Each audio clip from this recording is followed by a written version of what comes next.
Hello and welcome back to Mr. Miller's Art Room. Today we're going to be reading a book by Lois Ehlert called Red Leaf, Yellow Leaf.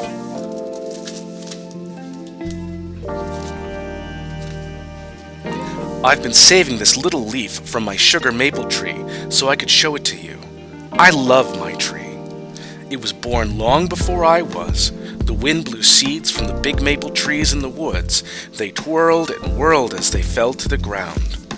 The seeds the squirrels didn't find lay sleeping among the leaves until they were covered with snow. When spring sun warmed the seeds, they sprouted and sent roots down into the soil. Tiny leaves unfolded on their stems. I think my tree would have been happy to stay there forever, but one day nursery workers came to the woods to collect tree sprouts. They transplanted the sprouts and tended them year after year. Just as the trees were settling in, they were measured, marked, and uprooted again. Each ball of roots was wrapped and tied with twine. My tree was loaded onto a truck filled with other trees and delivered to the garden center. We went there in the fall and picked out my tree. Dad had a hole already dug waiting for it. When we got home, we lowered my tree into the hole. I held the trunk while Dad covered the roots with soil. Now every night before I go to bed, I peek out the window and wave to my tree. When it snows, I hang up treats for the birds. Each spring, I look for signs that my tree is growing. By late summer, the crown of the leaves is bushy and green.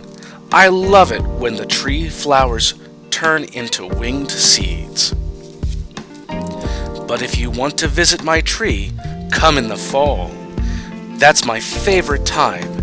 Can you guess why? Look at all of these beautiful leaves. Leaves get their green color from a pigment called chlorophyll that helps them absorb sunlight. In a process called photosynthesis, leaves use water, energy, and sunlight, and carbon dioxide from the air to make a type of sugar the tree needs for food. When leaves produce the sugar, they also give off oxygen, which purifies the air we breathe. Maple leaves have other pigments too. As days get shorter and temperatures cool down, the tree begins to rest. It stops making chlorophyll and other pigments color the leaves red, orange, and yellow. This is a sign that the tree is getting ready for the winter and will soon drop its leaves.